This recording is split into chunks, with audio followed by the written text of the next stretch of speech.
Hello, Spirit YMCA. I am Jen, your Health and Wellness Director, and I am here with Jill and Ashley. How are we doing today, you guys? Good. Good. Good. Hope you guys are doing good at home as well. Today, we're going to talk about some benefits of getting enough sleep and the pros and cons, kind of dealing with that now, being at home, if we've been napping a little bit more, if it's harder to get up. Yeah, so that's kind of what we're going to go with today. Do we feel like we've been getting enough sleep by being at home? I feel like I've been sleeping the same hours. It's just the quality of sleep isn't that great right now. Find myself tossing and turning and waking up in the night a lot more. Yeah. So I think quality of sleep has gone down, but I feel like I'm sleeping more, especially on weekends. Yeah. Really sleep in on weekends. Yeah, I feel ya. Sleep quality is definitely deteriorating, but there's other reasons for that for me too. But I did notice too, like at the beginning, I think of when we were like at home, of just kind of like being stressed and anxious about like what was going to be happening, if we were going to be working, what that was going to look like. Made it harder to sleep for sure. But like Jill said, yeah, definitely getting more sleep, but I don't feel like super rested from it at all. So Yeah. finding that happy medium too, because I know, at least for myself, like too much sleep has the adverse effect of not feeling rested. So I feel like, I'm getting probably, I don't know, I want to say like the same amount of sleep, but it's a little bit different now. Like I'm staying up later, I'm getting up a little bit later. Not significantly later. I still get up at like 6, but I was getting up at like 4:30, 4:45 before. So I think it's about the same amount of sleep because I'm going to bed about an hour and a half or so later than I was when I was working. But knowing that you can just like get up and walk downstairs, shower, you don't have to drive anywhere. Like, so now you can get yourself a little extra 30 minutes of rest in or whatever. But I think in the beginning, like my quality of sleep was actually pretty good. I felt like, hey, I'm home. I don't have to like be someplace at a specific time. I mean, I do to come here, but a little bit of wiggle room there. But I think like now, in the last probably week, sleep hasn't been the best, but it could be worse. So I know that they say like your like recommended is 7 to 9 hours of sleep a night. Do you feel like you're getting that, Joe? 7 to 9 hours? I maybe get like 7 because I still wake up around like 4:35 on the late ends because Corey still has to go to work, so I wake up with him. But I do probably get around like 6-7 hours. How about you, Ashley? I know you got 13 last night. I'm definitely in bed for longer than that, but sleeping actually is probably closer to like 7 or 8 because most nights I'm up for at least like an hour and a half due to being uncomfortable or having heartburn or being nauseous, and I have to sit up and I can't sleep when I'm sitting up, so I just sit there and stare in the darkness. It's really fun. Stare in the darkness. Yeah, I think I usually would get like 6 to 7 hours of sleep is probably like my normal. So to feel like on the weekends that you can have like 9 or 10 hours of sleep, you're like, oh my gosh, this is crazy. But I do feel like I'm more tired throughout the day if I don't just get up and get moving. I haven't really been much of a napper. I have in the past, but since we've been home now and you can take the advantage of laying on the couch for like 20 minutes, I don't do that now. I'm up all day. So how about you guys? You've been taking naps during the day? I think there's maybe 2 occasions where I've laid down not intending on taking a nap, but you fall asleep for 2 hours. But It's okay, no, I've tried to keep myself awake because I know for me, if I take a nap during the day, like I wake up and I feel like crap most of the time. because it's usually I fall asleep on the couch in like an uncomfortable position or on the floor. So then I wake up and I feel even worse. So I can't sleep at night. So I just try to push it all the way to the end of the day. By the time I go to bed, I'm like dragon feet ready to sleep. I think I've had the third trimester naps lately. It's only been like the last week, and I've only taken like 2 or 3 naps, but just been very exhausted from. Except for the fact that I think I had really bad fatigue. Like when in the first trimester, I would come home from work and fall asleep for 2 hours till Josh came home, and now I kind of am getting to that point. But last night I made it till 7, and then it was like, can't stay up anymore. I just need to lie down. I think it's good to listen to your body though. Like you're tired, take advantage of the fact that you can go and rest and rejuvenate a little bit. And if you got an extra hour, 2, 3, 4 hours of sleep, like your body needs it. So I think that that's good. And right now, like, again, I always lean towards that positivity side, like take advantage of it right now. If you can go take a nap or you can sleep in until, 10, 11 o'clock on a random day, like on a Wednesday, like why wouldn't you just like take advantage of that? Because this is going to be hopefully now again short-lived into this next month. But a couple of things that I always just search as we talk about these things, because there's things that I would say like benefits of sleep, but then ones that I'm shocked that are on our list. So just a Google search, verywellhealth.com is kind of where I got this information. So again, you guys, this isn't a black and white topic. Looking at the internet, just kind of us chatting about sleep and how it works for us. And the number one benefit for getting enough sleep, again, was 7 to 9 hours of per night is recommended. But everybody's kind of different. I think we can be on the 7 end, we can be on like the 9 to 10 end, like everyone's kind of individual.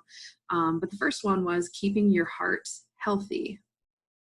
And this wouldn't be like when I'm thinking of benefits of getting enough sleep, I'd be like, number one is you're not crabby. Like I would say, I wouldn't be like, oh, it keeps my heart healthy. But as I read this, what was interesting, it said that heart attacks and strokes are more likely to occur during the early morning hours, which was interesting to me, which may be due to the way sleep interacts with the blood vessels. Lack of sleep has been associated with worsening of blood pressure and cholesterol, which are risk factors for heart disease and stroke. So kind of interesting. So if you feel like you're needing a reason to get enough sleep, that would be one for me. Keep your heart healthy. Do you guys have anything that you want to add to that at all? I don't know. No, we're good. Just get your sleep right. Number 2 was prevent cancer, which I think is kind of interesting too. A lot of these are very medical related on the top. But in this little section of this website, I did find it said, did you know that people who work the late shift have a higher risk of developing breast and colon cancer? That was a question mark, and that was kind of interesting. Researchers believe that light exposure reduces melanin levels, and melanin, a hormone that regulates the sleep, melatonin, sorry, not melanin here. We're talking about skin color, false alarm. I thought that didn't sound right. Researchers believe light exposure reduces melatonin levels. Sorry, I put in new context today. Melatonin, a hormone that regulates the sleep-wake cycle, is thought to protect against cancer as it appears to suggest the growth of tumors. Suppress the growth of tumors. If I said that right, I said suggest, I think. This is what you have to read. Oh, you like my new case cover? Look at that. Be sure that your bedroom is dark and avoid using electronics before bed in order to keep your body produce the melatonin it needs. Blah, blah, blah, blah. Can you guys stick with me on that one? So, should we recap that?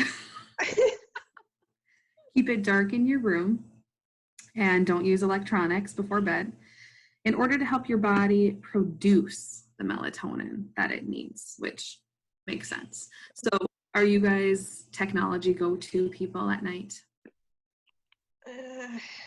That screen time?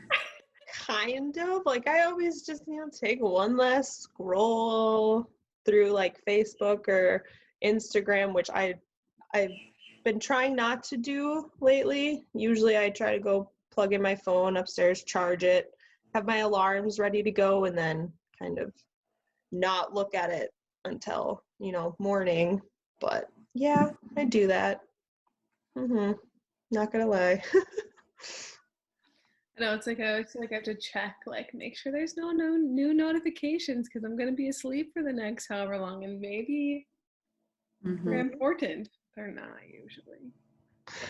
Really, like, if someone really needed to get a hold of me, are they gonna Facebook Right. message me? I don't know.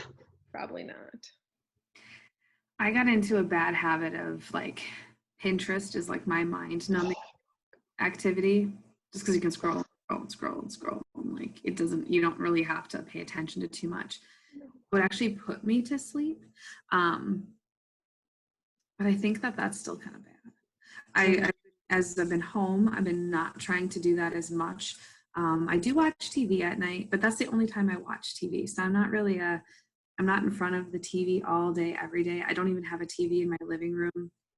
It's only in like my bedroom and my bird room. My bird room. Yeah, my birds have a room. If I want to sit and watch something like that, it's going to be at night. Or I'll go upstairs and I'll like turn on a podcast. And so like there's still something in the background. But that also kind of helps me fall asleep.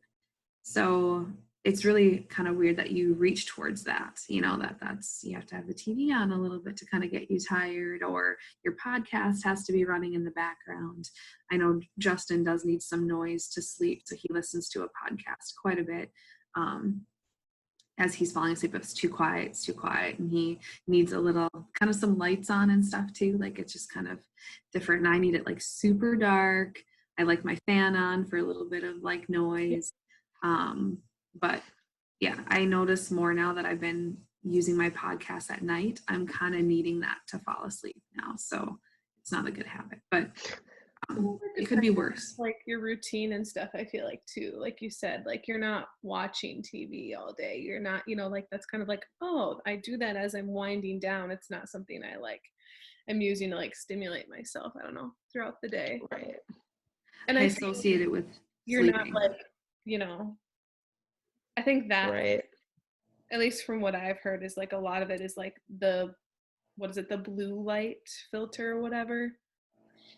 Like it's like your eyes like can't handle like the white like behind if you're like reading on a screen, which like in TV a lot of times, especially I feel like a lot of programs that are probably on at night, they're pretty like dark and like, they're not like bright news broadcasts or stuff like that.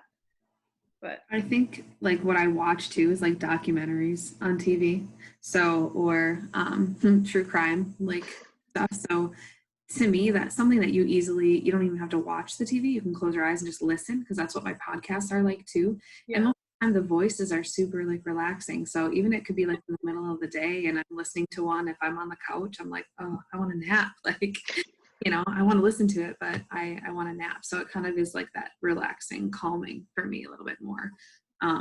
The only time that I watch TV, like in the mornings or whatever, was like on Sundays if I get up and I go into my bird room. That's weird. Anyway, I go into my bird room, I let my birds out and I watch some TV, and it's just comfortable, but I just don't reach towards TV very much at all. So I have been more connected to social media and stuff through this time because we do so much on there for work. But I've been much better in the last 2 weeks. So like, I don't have to answer every notification like right when it comes in. I'll look at it a couple times a day. I go through them. I notice them, things like that. But before, it literally was like, I had to charge my phone like twice a day. I was on and off so much. And now I just charge my phone once. I'm like, I'm not dealing, you got to have that healthy relationship with that. So I think too, some people get like, if you stay up at night too, if you're watching TV, like it might stimulate you to stay awake. It might not help you like reactivate your brain a little bit. I think that's kind of some of the struggle that I've heard from other people that I've talked to, is like if they get too, into screen time, like it just doesn't, they can't fall asleep then. It just makes them more awake or more active again, doesn't shut their brain down. So moving on, since I stuttered on saying all of that stuff, if you want to actually read it the right way, just go to verywellhealth.com. And then you'll find this, so you won't have to listen to me read it to you again. Number 3 was sleep reduces stress. So how do we feel about that? I agree. It does. It says here too, when your body is sleep deficient, it goes into a state of stress. So I kind of feel, it says your body's functions are put on high alert, which causes high blood pressure and the production of stress hormones. The stress hormones make it harder to fall asleep, it says as well. So kind of, which to me, like I wouldn't think of it's like the hormones that are keeping me awake. It's like my brain just, I can't get off. Like that would be more of that stress. So we want to get in on that a little bit more. Like I know we've been talking about meditation quite a bit, and how that's kind of a good way to shut your brain down a little bit too, and reduce that stress so that you can have better sleep. Anything else you want to add? We're just like, no, it's good. No. Sleep, we're planning our naps for later this afternoon. So dreary. It's like I can't even see out the window now. It's super foggy. It's so foggy. Yes. If you guys haven't kind of seen the rhythm of our videos, we usually record the day before we post. So if you're watching this is from yesterday, and it's dreary, it's gross, it's super dark. As you can see, I even turned on my fireplace today just because I wanted to have some little cozy. It's not even a real working fireplace. Doesn't give off any heat. It just looks like, to be honest. Just doesn't give off heat. It's just a light, actually. But the ambiance. Yeah. Yes, that's just what I needed today. Sleep reduces inflammation. This is our number 4.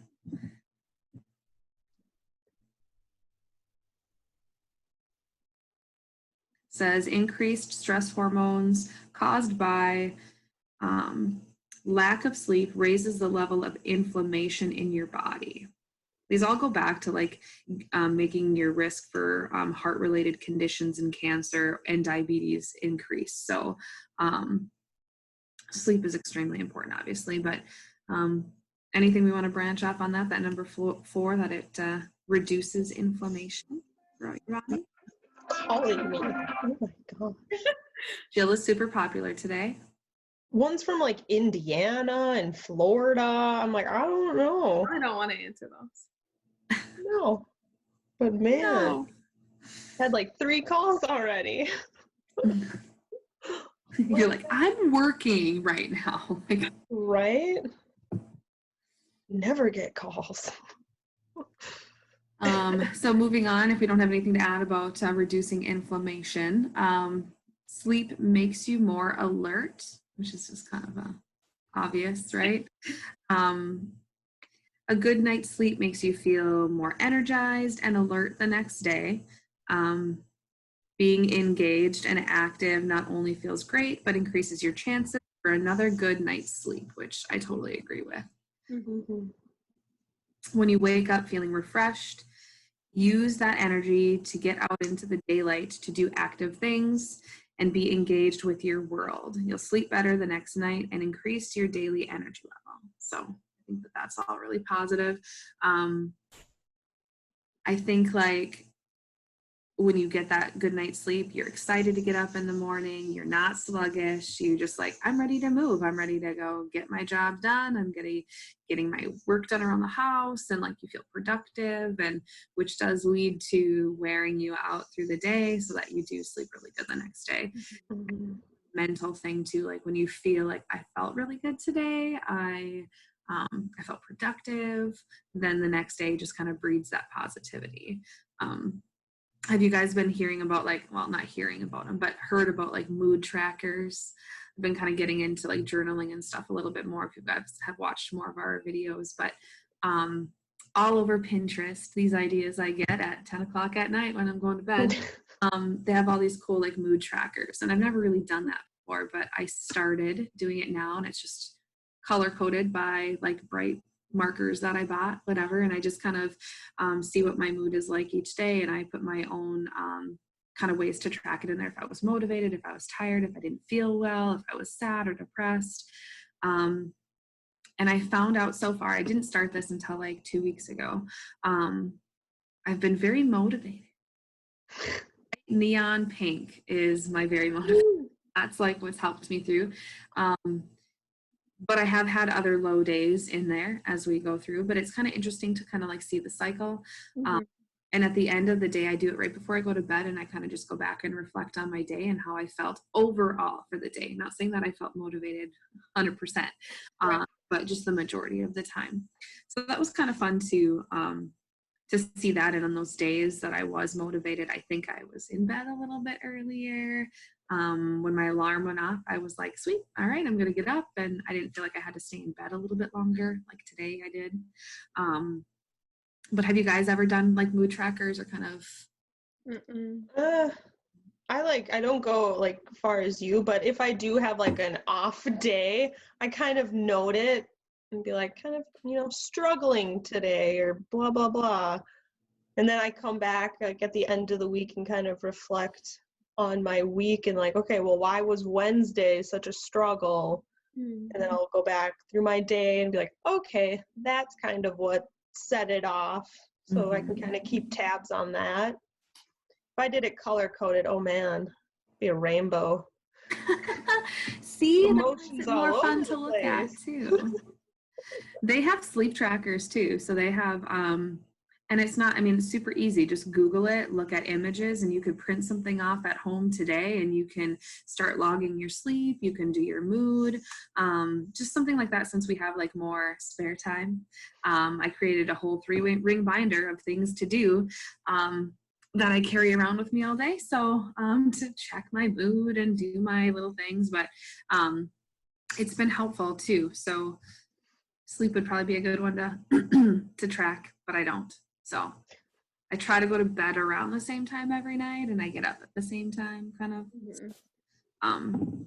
But yeah, that's been kind of fun. So anything you want to add to that, Ashley, about feeling more alert, like when you get more sleep? I mean, like you're in a little different scenario. So like after you got more sleep yesterday, just because you're, getting more pregnant by the day, works. Do you feel more or less pregnant? Well, once you have him, you'll be a little less pregnant. Yeah, just a little less. Just a little. Do you feel like you're more rested today, or do you feel like you're kind of still? No, not at all. But I'm very impacted by like the weather and the light, and for it to be like so sad looking out, and like it's really not light outside. Like I usually don't turn this lamp on when we record because the light from my windows in the front is like plenty of light, and so it's just kind of like that too, makes me not want to get up, and like doesn't make me feel like, oh well, I want to go for a walk today, or oh I want to go do this today. It's like I want to sit on the couch today and not get anything done. But I mean throughout like pregnancy and stuff though, I have felt that like some naps at times and things have definitely helped, and like noting like when I do need more sleep, not just because I'm being lazy, but because my body actually needs that, because it's doing so many things that it's not normally doing. And I think the same thing too, like we did like harder workout yesterday, and like I definitely am feeling that, and I think my body needed sleep for that too, just to like repair. Like I'm so sore, so it needs that time to help repair those muscles and that kind of thing too. So The next one on our list, number 6, there's 10 of these. If you guys were curious, we're getting down to the end a little bit. Sleep improves your memory. So that was kind of interesting to me too. You guys dream much, or do you notice that you dream? Or can you remember your dream? I dream way more now than I remember ever having, but I've also been told that's a side effect of A side effect of pregnancy by being more pregnant. yes. Your dreams get weirder and weirder. I've had different birth scenarios that I'm not too fond of that have happened in my dreams, but not always dreams I want to remember. Right. Yeah. I don't know. It's hit or miss dreaming. Like there's sometimes I'll dream and I'll have a weird dream. Like I know it was weird, but I wake up and I don't remember it. Yeah. Otherwise, there's dreams where I can wake up and like vividly paint a story for Corey. I'm like, I don't know what it was, but I kind of haven't quite narrowed down like when I dream, like what I was doing that day or people I saw. Dreams come in and out for me. It's very weird. It says here too, during sleep, your body may be resting, but your brain is busy processing your day, making connections between events, sensory input, feelings, and memories. Deep sleep is a very important time for your brain to make memories and links, and getting more quality sleep will help you remember and process things better. So kind of getting into like that REM state of sleep, right? You know, like some of our Fitbit trackers and stuff will tell you like if you get into that REM sleep or like how disruptive your sleep is and things like that. I would say like for me, like dreams, like I agree, they kind of come and they kind of go. As I have done some research on dreams in the past, and like we do dream all the time, really. How you're remembering them or if you can remember them, things like that. So I think that that's kind of interesting. And because I was logging so much more stuff now that I've been being home, that was another thing that they had, you know, was on a list of like your mood tracker, like, you know, log your dreams, even if like you write it down in the morning and it doesn't make any sense. Just write it out, and like that stuff helps your brain practice that memory and like really kind of pulling from that night of rest and just a good mental exercise too. So I thought that that was kind of interesting. This is the one that's going to be probably more up our alley that we can talk about a little bit more, but sleep may help you lose weight. So at night, I know I'm going to pick on you, Ashley. You've said you're hungry at night and you want to munch. I feel like when we're tired, we go and reach towards food to almost wake us up. So do you kind of feel like that at night? Like you're tired, you might be bored too, but you're kind of tired and you're like, I just want a snack. And to kind of like, I don't want to sleep yet. I want to like wake up a little bit. At least that's how I reach to that. I'm like, I want to go get a snack right now because I want to wake up a little bit more. So how do you feel about that? Yeah, I think, I don't know now if that's what it is, because I also can't really tell if I'm hungry because of the baby. You're very pregnant. Or because of other things. So sometimes it kind of depends, but I think like more regularly that I would probably say that it's more of like a boredom or like I don't want to go to sleep yet, so I need to find something to do, but I don't really have anything to do, so you know, something to preoccupy your time. Exactly. How about you, Jill? How do you feel about that? More sleep may help you lose weight. Yeah, if you just don't eat at night, that's my problem. If you go to bed early and you don't get up again, you just eat less. Right? Isn't that how it works? No, well, I guess, I don't know. Really don't know if it does help you lose weight. I guess there's probably dietary habits in the mix with that'll have like factors that play out to it, but yeah, I'm a night snacker, so I don't know how much that'll help me.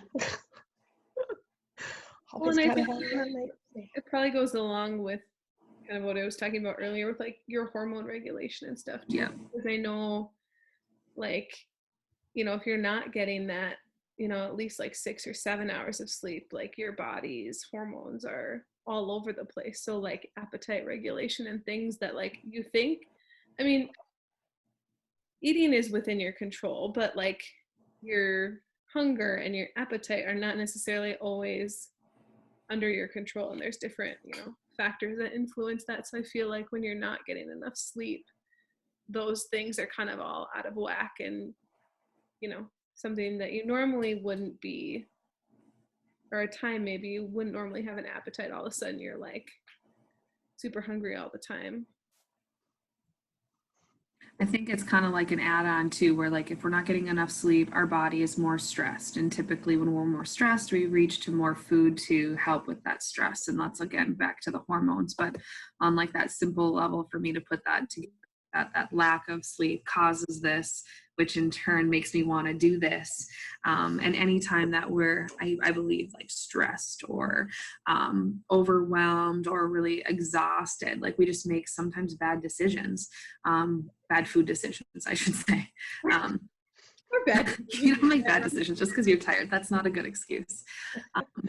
You might eat like you might want pizza because you're tired, right? And you're exhausted. You don't want to take the time to cook dinner. So you're going to order pizza instead, which in turn is just a snowball effect of, you know, that type of food is even going to make you more sluggish and tired for the next day. Really kind of a vicious cycle. But I think if you get the adequate sleep and you're active and you live like that, you know, that positive lifestyle, and you really get your stress under control and you're active and you get your rest, and hydration is huge. I think if you're dehydrated, you really notice your first sign of being dehydrated is tired, and you're exhausted. So keeping all that stuff in is going to help you on your weight plan or management through the process. Number 8 is napping makes you smarter. We should all be taking a nap. That's a lie.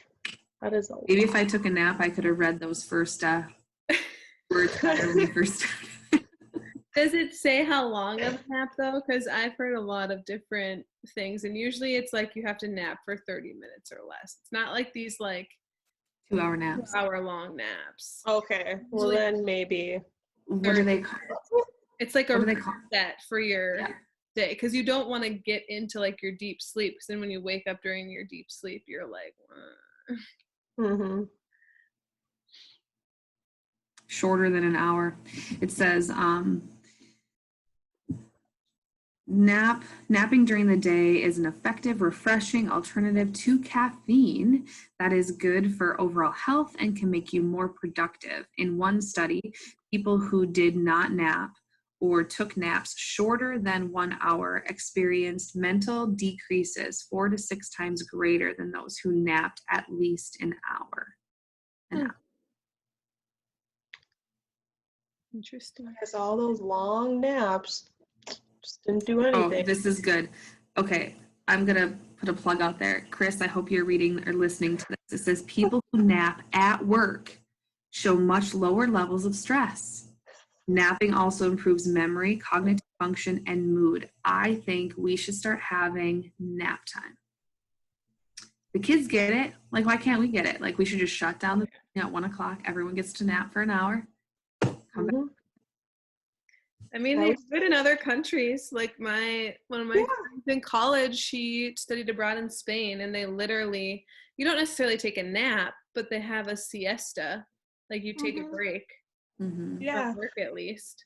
That's when I was nannying in Austria, the mom, like she worked in town and was local. The husband worked like half an hour away. So he stayed like in that town where he was working, but she would come home at noon every day for like 2 hours. They closed down all the businesses in the town for like 1 or 2 hours because everyone got to go home for lunch and like rest. And I'm like, that's awesome.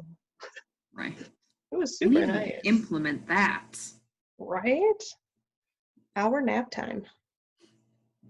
I can get behind that. Work on that. All right. So number 9, sleep may reduce your risk of depression. A couple things it says here: sleep impacts many of the chemicals in your body, including serotonin. People with serotonin deficiencies are more likely to suffer from depression.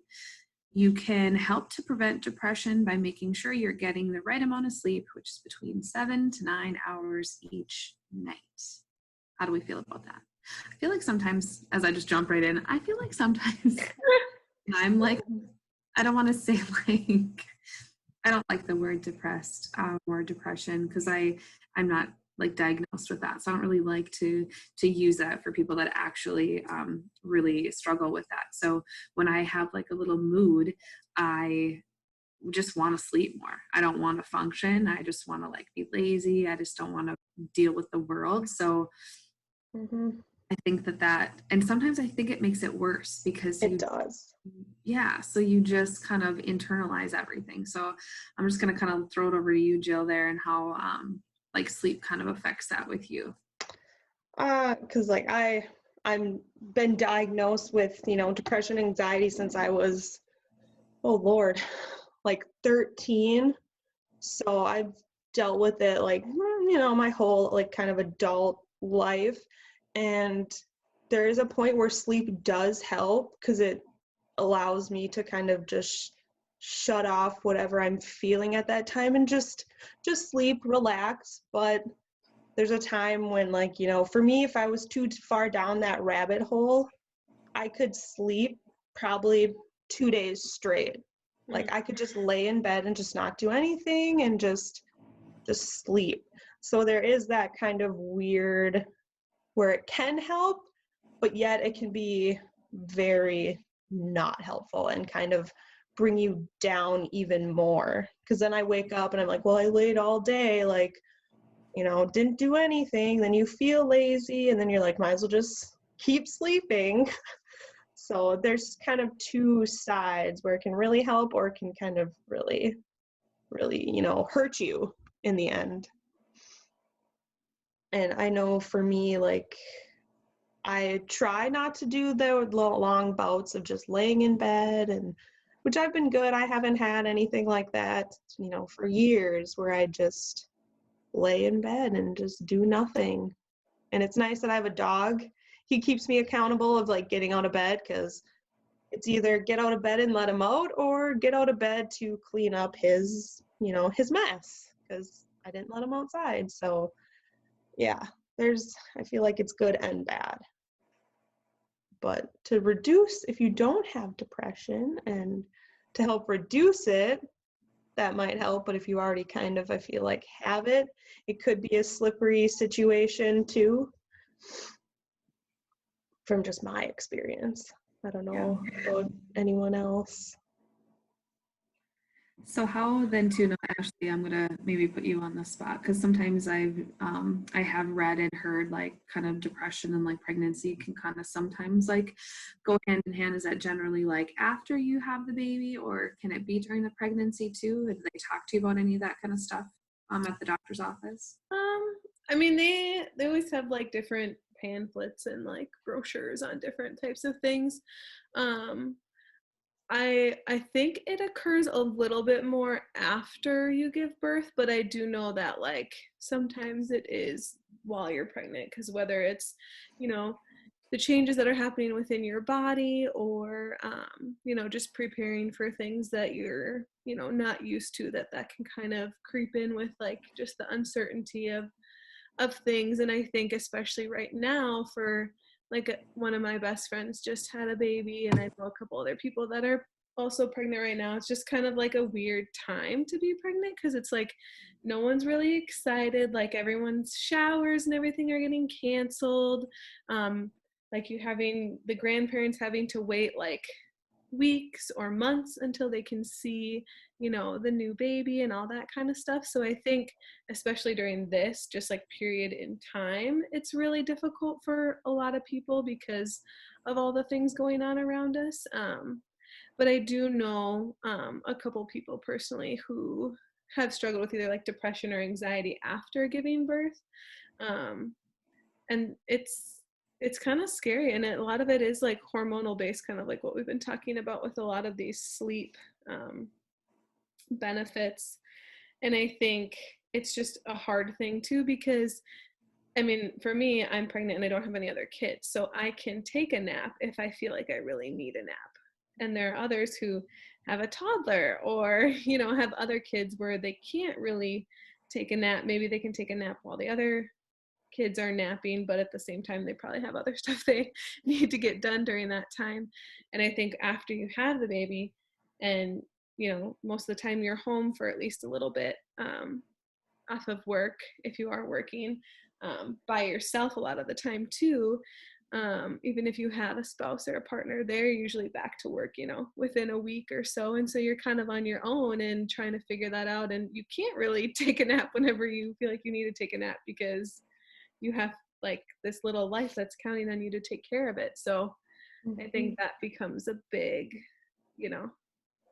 balancing act that can be really hard for a lot of people. And I know like sometimes it's like you're like so used to having like the baby inside of you and like with you, and now it's like now you don't, and now it's like it's just a lot of changes through your body and your life, and like I said, like those hormones. So I think it can be a really tricky situation, but I think now there's a lot less like stigma around it and stuff. Like people are a lot more willing to talk about it and ask for help and stuff too. So I think that's one of the really good things that has kind of come out of it just in the last like few years. I feel like people are much more open about it. So, you're not going down that rabbit hole as much because you're able to get some support in that. And maybe you can have your friend or your mom or whoever come over and you can take a nap and they can take care of the baby for a little bit so you can get that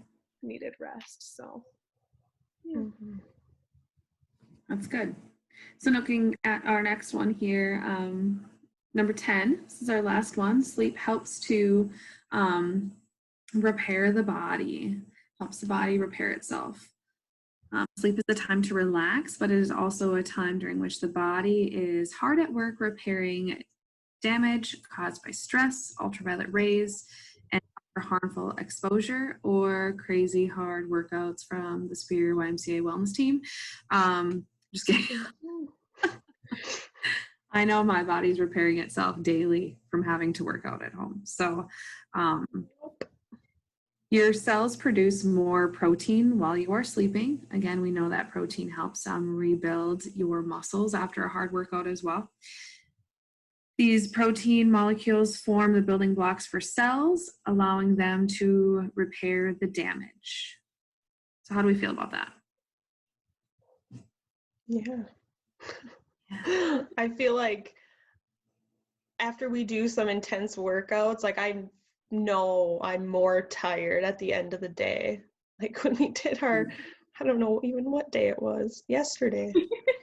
I was more tired, and we went kayaking, so I was very like active yesterday, and I definitely could tell that I was tired, like way more tired than I normally am, probably way more tired than I will be today, because not going to get probably much activity in today. Same. Yeah, I was definitely, well, we all know I was tired after yesterday, but I like still got a lot of stuff done like before 7. I just went to bed way earlier. But I think, I definitely noticed that like needing good quality sleep, whether it's like longer or not, just like really needing that sleep after, harder workouts or I don't know, the other stuff they were talking about. What did you say? Like ultraviolet rays or other harmful You're in the tanning bed. I'm just kidding. I mean, I don't have any experience with that, so I don't know how that would affect my sleep, but or harmful exposure. I relate it just back to like what affects us. And like, I mean, all that stuff probably does affect us, but just during a workout, if I just say like we worked out super hard and like obviously when you sleep, you wake up a little bit more sore in the morning, and that's just when all that work's happening, but you need to find that time to recover and heal. And I don't know about the ultraviolet rays either, but Somebody must be doing it if they put it on there. Yeah. And then I think too, like, I mean, you're just exposure to anything. Like when we go out now, I mean, there's people wearing masks, there's, whatever. So maybe that immune boost too while you're sleeping, like if you have a little bit of a cold, like maybe we can relate it to that too. If we're sick or something, we sleep a lot. So to rest and let our body attack the little germ that we have going on in our body too. That usually happens too. We sleep quite a bit during that. Yeah, anything else we want to add to sleep helps the body repair itself? No? Well, if we haven't given you guys enough reasons to make sure that you're getting your 7 to 9 hours of sleep in, I don't know what else we can tell you. But I hope that you're getting your sleep in. I hope that you're being able to get a good, healthy routine at home and know that you still have a bedtime. You still have a time that you have to get up. I think structure is really important getting through a time like this. So having a good routine of sleep is really important. I know for me in particular, I do like to go to bed at around the same time every night, even if I'm not quite tired or I still shut things off and I need to try to start to go to bed. And same thing in the morning. I just need to get up at that right time. And Jill, I know you've been keeping your routine, which probably is really helpful. Ashley, you probably just have a different routine every day because you're just listening to your body, which is still okay. And again, like I always say, trying to focus on those positive things. Like it is positive for you. Like if we were at the Y working, you wouldn't be able to take naps. You wouldn't be able to really catch up on how you're feeling. So there's always those little like blessings in disguise everywhere. Like you're able to do what your body needs right now for this time. And the rest of us over here are just going crazy because we can't be at work. But for anybody out there that's pregnant, be thankful that you can be at home right now. Right. Yeah, I think that's about it. Don't forget to comment below maybe how many hours of sleep you're getting. Like maybe you're struggling with sleep right now. Maybe you feel like you're getting a ton of sleep and you feel really motivated and you're liking this new routine. There could be a couple of you out there as well. So let us know how you feel about your sleep schedule. Don't forget to like, share, and subscribe. And don't forget to share our videos too. That always helps us to keep bringing you more wellness talks and more workouts every single day. It keeps us working, which we really greatly appreciate. So don't forget to follow us on Facebook and Instagram, and we will see you guys again soon. Have a great rest of your day. Bye.